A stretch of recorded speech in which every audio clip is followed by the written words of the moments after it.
다음에 준비를 많이 하셔야 됩니다. 고민이 있을 것 같은데 어떤 고민이냐 이제 보겠습니다. 3학년 1학기까지 석차 등급 산출 과목수의 변화 이렇게 했는데 이게 어떤 내용이냐면 여기 지금 나와 있는 현재는 2021 학년도 대입이었어요.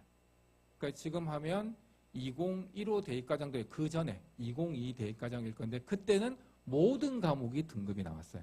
노란색은 공통과목, 하얀색은 진로 선택 과목, 초록색은 일반 선택 과목이었어요. 근데 보시면 전부 다 등급이 있는 거 보이시죠? 다 등급이 나왔어요. 근데 2015 교육과정 되면서 달라진 거 보이시죠? 하얀색 부분에 숫자가 없어졌죠. ABC가 되면서 다시 한번 보면 숫자가 하얀색 부분 집중해 주시면 여기 하얀색 부분들을 보면 등급이 있다가 등급이 없어졌어요. 이게 2015의 진로 선택 과목은 ABC 절대평가되고 등급이 안 나왔어요. 근데 우리 아이들은 이제 교과목이 바뀌겠지만 바뀌어서 42과목 2020에 42개에서 28개 이건 학생들마다 다릅니다. 40개 정도 나오다가 28개로 줄었었어요. 근데 다시 우리는 30에서 40개. 제가 왜 30에서 40개를 했냐면 학점수에 따라 많이 달라질 것 같아요. 만약에 4학점 체제로 간다면 30과목, 3학점, 올 3학점을 가면 40과목인데 학교 연장은 올 4도 없고 올 3도 아마 제가 없을 것 같아요. 아마 1학년 공통과목은 통합과목 거의 4로 갈 것 같고 일반 선택 과목이나 진로 선택 과목에서 일반 선택은 4 하는 데가 많을 거고 진로 선택이나 융합은 3이 많이 갈 것 같은 그러면 30에서 40과목 사이 안에서 수업 교육 과목이 정해질 수밖에 없는 상황이 될 겁니다. 그럼 이 안에서 몇 개를 선택하게 될 건가도 학교에서 교육관이 잘 짜줘야 되고 우리도 이 교육관에 따라서 선택을 잘 해야 돼요. 극단적으로 제가 30개, 40개인데 10과목 차이면 세특만 해도 5천자 차이예요. 세특이뿐만 아니고 교과목이 30개인가 40과목 교과목의 선택의 양이 풍성함이 달라지죠.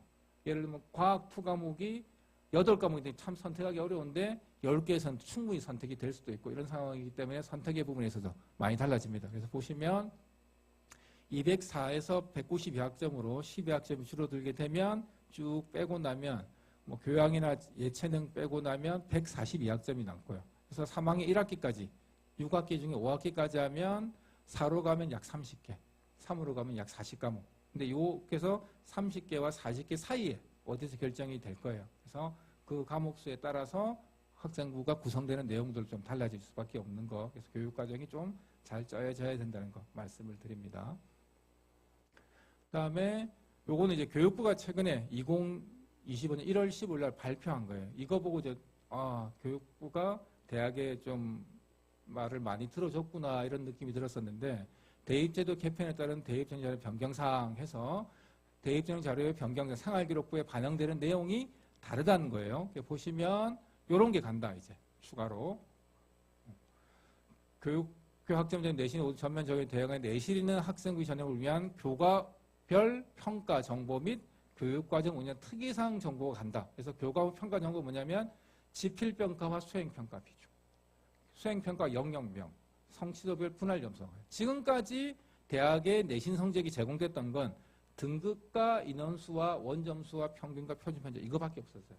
근데 표준편차가 제공이 안 되는 대신에 지필평가, 수행평가 보통은 일반적인 학교는 보통 제가 이제 고등학교 제가 조금 오래되긴 했지만 제가 있을 때는 중간고사 30%, 기말고사 30%, 수행평가 40% 보통 이랬는데 학교들마다 이게 좀 다릅니다. 그러면 수행평가 몇 프로인가 가고 수행평가에서 어떤 수행평가를 했는가가 가요. 그러면 수행평가 내용하고 제목하고 우리 아이 쓰인 세특하고 세부능 특기사항을 적을 때는 수업 중에 일어난 활동에 대해서 평가하고 기록, 수평기 1차화 되어 있기 때문에 수행평가 내용이 세특에 적히는 게 일반적이고 정상적이에요. 근데 수행평가 제목 내용하고 기록된 내용이 만약에 다르다 하면 대학들은 색안경을 끼고 볼 수밖에 없기 때문에 수행평가를 잘 짜셔야 될 거고 그 내용도 애들이 잘 따라와야 돼요. 그래서 학부모들이나 가끔 이제 사교육 컨설팅에서 이런 걸 더 강제로 넣어달라. 요거 학교 수업 안 들었던 내용이 들어가게 되면 불리할 거예요. 학교 수업하고 수행평가 내용이 세특 내용이 다르기 때문에 그래서 학교 수업을 충실히 잘 듣고 세특 내용을 잘 적어주는 게 매우 중요하다라고 말할 수밖에 없어요. 그 다음에 성취도별 분할 점수 뭐냐면 고정 분할과 학교 분할 보통 얘기하는데 A가 90, B가 80, C가 70 요거는 고정 분할이에요. 근데 학교 학생들의 수준이나 뭐 상황들에 따라서 고정 아니고 A를 80점이나 70점 할 수도 있는데 그게 이제 학생 수준에 따라서 그렇게 정상적으로 갔다면 아무 문제가 없을 것 같은데 학생들의 성적을 좀 부풀리기 위해서 고정 학교 분할 점수를 확 내린다든가 뭐 30점, 40점 A 이렇게 된다면 대학들이 이렇게 보인다는 거죠. 그래서 고정 학교 분할을 쓸 수 있지만 신중하게 쓰셔야 된다. 우리 학생들의 수준을 충분히 고려하면서 뭐 A가 뭐 1등급이 10%면 A도 90점 이상이면 뭐 10%, 20% 이 정도 나와야 되는데 그게 A가 60%, 70% 나온다 이러면 좀 성적 부풀리기로 판단될 가능성이 충분히 있지 않을까라는 생각이 듭니다. 그래서 수행평가 비중, 수행평가 영역명, 성취도 분별 간다. 이거는 아마 학교에서 더욱더 교육과정과 수업의 내용, 질, 그다음에 이런 것들 잘 짜져야 된다. 그래서 학교 선생님들 같은 경우에는 학교 초에 아마 평가 계획서를 내셔야 될 건데 그때 바꾸기가 어려우시니까 신중하게 잘 하셔야 되고 연수가 미리 됐습니다. 그다음에 교과과정 특기사항, 과목 개설 유형, 과목 이수 상황, 학적 변동, 편입 전학 등이 있었는가, 미수 과목. 그다음에 밑에 보시면 추가 학습, 이수, 미수, 대체 이수 이런 것들이 전부 다 이제 다 드러나기 때문에 이 아이가 어떤 환경에서 어떻게 되면 상당히 많이 들어서 대학들은 이걸 세밀하게 분석하면 그 학교 환경을 충분히 이해할 수 있는 상황이 될 수 있을 것 같고요. 그래서 교육과정이 다 드러날 수밖에 없기 때문에 교육과정이 대입에 매우 중요한 변수가 될 수밖에 없다. 그래서 교육과정을 학교도 잘 짜야 되고 우리 학생도 잘 선택을 해야 되는 상황이다. 이렇게 말씀을 드릴 수 있겠습니다. 그래서 요게 아까는 제가 요까지만 있는 걸 보여드렸었어요. 그죠? 제가 변화 있다 했었고 요 부분들이 바뀌어서 갑니다. 다 추가로 간다. 이게 어떻게 가는지는 저희들이 아직은 정확하게 모르겠어요. 이 내용들이 대학에 제공이 되기 때문에 대학들은 충분히 우리 학생들의 상황과 교육과 현황을 알 수 있다라고 보시면 될 것 같고요. 그다음에 국수, 영, 한국사는 큰 변화가 없어요. 똑같은데 이렇게 됐어요. 탐구 과목이 원래는 지금 현재 체제에서는 오지선다형은 맞고 문항수가 20개에 배점이 50점인데 문항이 2점, 3점으로 나뉘어져 있었어요. 근데 이제 바뀌어가지고 1.5점, 2점, 2.5점 이거 시간도 40분으로 늘었어요. 문항 5개 늘고 그러면 사회탐구, 과학탐구의 비중이 기존 입시 제도보다 높아질 수밖에 없어요. 20문제 50점 30분이었던 게 25문제 배점은 3개 그다음에 시험시간 40분 늘었으니까 사탐, 과탐의 중요성이 훨씬 더 커졌다. 그래서 기존에 자연계열에서는 과탐의 비중이 정시에 높았어요. 근데 인문에서 사탐 비중이 많이 낮았는데 이제 그럴 필요가 없어요. 비중이 높아질 수밖에 없다. 그러면 사탐, 과탐도 수능에서 주요한 역할을 할 수밖에 없게 되기 때문에 사탐, 과탐 공부도 열심히 하셔야 된다라는 거 보시면 되겠습니다. 바뀌었습니다. 또 마지막으로는 서울대가 제가 발표했다 그랬었잖아요. 서울대밖에 안 남아서 서울대 대입정책 포럼에서 했고 여기도 뭐 말하고 말을 안 했지만 서울대가 공개를 했다는 건 말해도 된다는 전제를 하고 서울대학교에 감사함을 느끼고 이제 말씀을 드릴게요. 이 서울대학교 2028 대입 주요 변화 이렇게 서울대를 보면 다른 대학도 같이 갈 수밖에 없는 게 있을 거고 서울대를 또 이기려면 따로 가야 될 부분도 있을 건데 그건 나중에 발표 대학들에 보시면 될 거고 현재 서울대가 이제 이야기하는 내용들입니다. 일단 수시와 정시 있는 건 그대로 똑같고요. 지역균형에 다양성과 공공성을 실현하겠다. 현재 지역균형은 수시 때 학교마다 2명 지원할 수 있고 최저학력도 있고요. 그다음에 자율형 사립고도 지원이 가능한 게 현 체제예요. 근데 보시면 지원 자격은 일반고, 자공고로 한다. 그러면 자공고도 사실은 일반고와 큰 차이가 없기 때문에 일반고만 되고 자율형 사립고는 지원이 안 된다. 그럼 학력 격차가 조금 더 줄어들게 되는 상황이 되겠죠. 그다음에 학교별 추천 인원 3명으로 확대. 기존에 2명이었는데 3명까지 가겠다. 그러면 내신 성적 풀이 조금 더 넓어질 수밖에 없는 상황이 되겠죠. 그런 상황이 될 거고. 그래서 아마 이건 의대와도 관계 있지 않을까. 지역인재 의대 때문에 서울대가 좀 힘들어 하지 않았을까라는 생각이 들고 이제 그러면 풀이 좀 넓어지니까 학교에 적극적으로 좀 써도 될 것 같다는 생각이 들고 그다음에 결정 수능 최저학력 미적용. 원래 서울대는 직윤과 일반정이 있으면 직윤에서는 3합7을 유지하고 있었는데 그걸 이제 폐지했어요. 수능에 부담이 없어지고 서울대는 그러면 수시에서는 직윤이든 일반 전형이든 수능과는 관계가 없이 간다. 이렇게 되는 거죠. 그러니까 지원 자격을 정시에서는 일반고, 역시 마찬가지로 정시지균도 일반고고 지역균형으로 선발합격한다. 일반 전형의 일부를 지역균형으로 높게, 그러니까 지역균형의 인원수를 더 넓히겠다. 그러면 일반고 나온 학생들은 지균에서 조금 더 많이 뽑힐 거다. 거꾸로 하면 일반 전형에서는 그러면 유리하다기보다는 불리함이 있지 않을까라는 생각이 좀 있긴 해요. 어쨌든 지역균형의 인원수가 늘면 유리한 측면이 있다라고 보시면 될 것 같고요.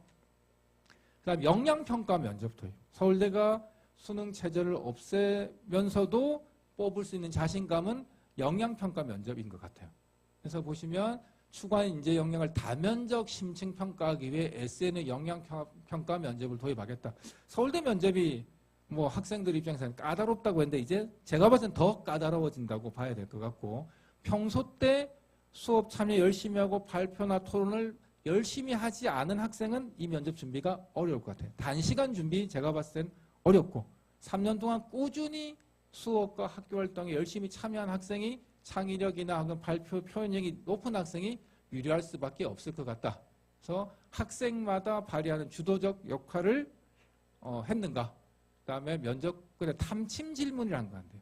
질문이 학생이 기본 교수가 질문하면 학생이 답하고 추가 질문 할 문제 이런 게 아니고 학생이 답변한 내용에 따라서 질문 내용이 달라지게 되는 상황들이 계속 갈 거기 때문에 다양한 상황들이 설정될 거다. 뭐 이렇게 이야기했었습니다.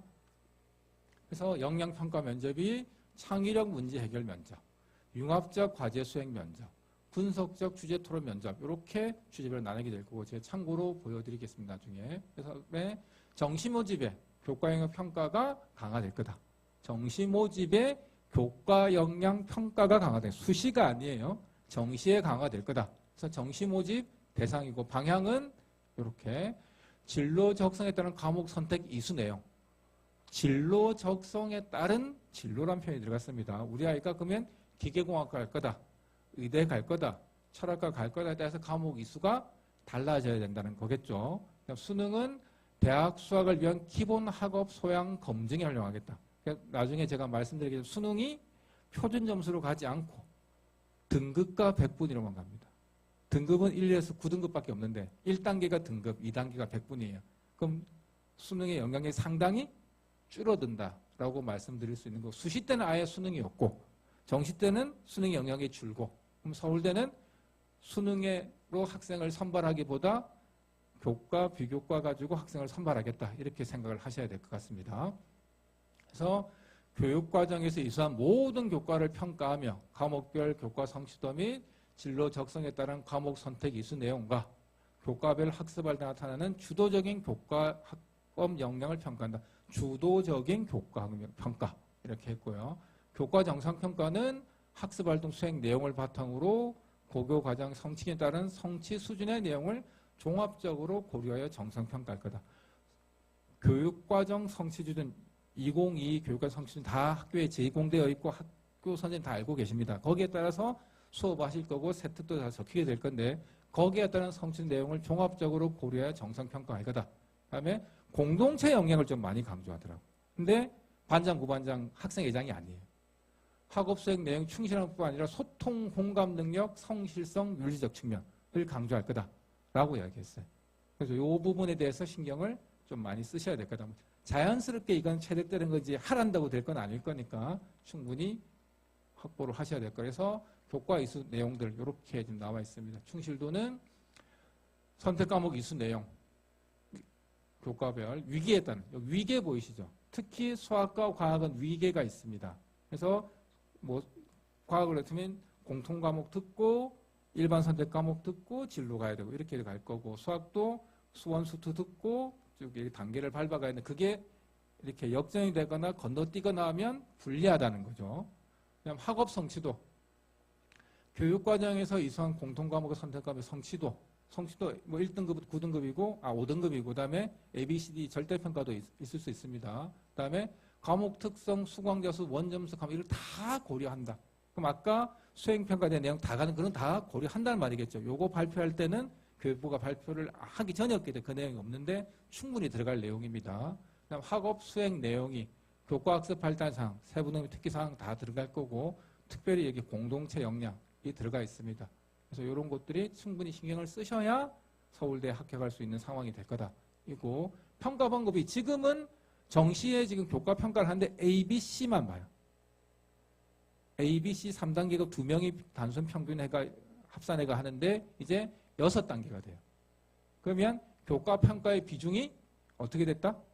높아졌다고 볼 수 있겠죠. 3단계 평가에서 6단계 평가가 되는 거니까 교과 평가 비중이 매우 높아진다라고 생각하셔야 되고, 지역균형 보시면 일반고에서 자공고 2명이나 추천이었고 이게 2028에는 2명입니다. 수능 60에 교과 역량 40이에요.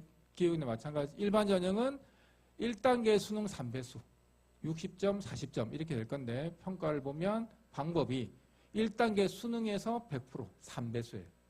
뭐로 본다고? 등급으로. 그럼 등급은 1등급부터 9등급까지잖아요. 그럼 서울대 지원할 학생은 몇 등급 받을까요?